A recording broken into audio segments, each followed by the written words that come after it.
Welcome back to Fruitful Minutes. We are continuing this week talking about some common myths surrounding health and wellness.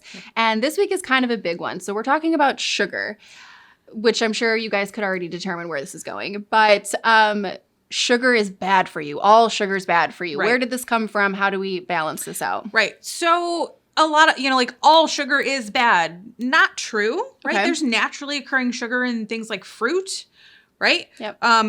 That being, like sugar is sugar though, so you have to watch your intake, but we should be getting sugar from naturally fruits and vegetables. Okay. Right? Because even in some vegetables, there's still some sugar, there's fiber, so it's balanced. Okay. And this is the thing, when it's something from nature that grew on the earth, there's typically some balance to it.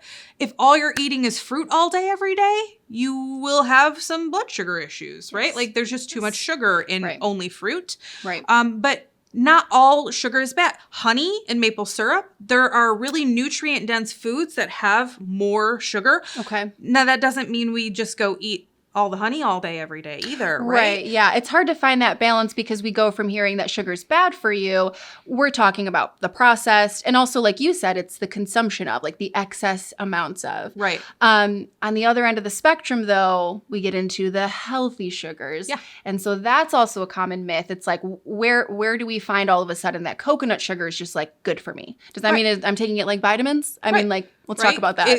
And so the cleaner the sourcing, the better, right? So Okay, if your true. sugar is super processed and dyed and made from GMO plants and all that other kind of stuff, like Yeah. fine, there's a lot more harmful stuff in there than just the sugar. Right. But it's, again, coconut sugar is still sugar. So people do have this thing like, oh, it came from a coconut and that's natural, so it's totally fine for me. Right. And I'll eat an entire bag. Like that's where it's a problem. Yes, Sugar yes. is still sugar, so we can't consume excesses of it because that's not how our body is made to work. Right. But we still need some sugar for normal processes. Right. Right. But again, we should be getting it from natural food sources, not adding it to a bunch of things. Right. And I think it does go back to sourcing is good. So there's definitely like we want to encourage the market to like provide healthier sources Absolutely. of sugar. But there's this idea that like healthy equals or natural equals healthy. Therefore, I can have as much as I want. Right. And I think that's maybe where people just get a little It's out a of control. slippery slope, right? Yeah. Like if you're making cookies with coconut flour and coconut sugar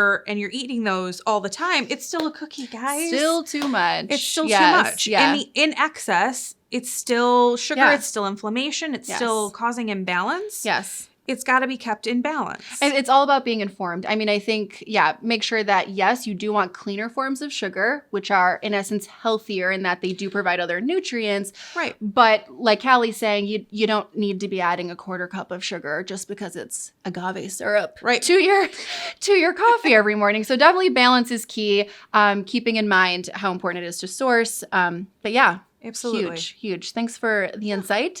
Hope that was helpful for you guys. If you're kind of considering incorporating healthier natural sugars, we do encourage you to, but also keeping in mind balance is key. So we look forward to seeing you next week as we dive into the last part of our series surrounding common health myths.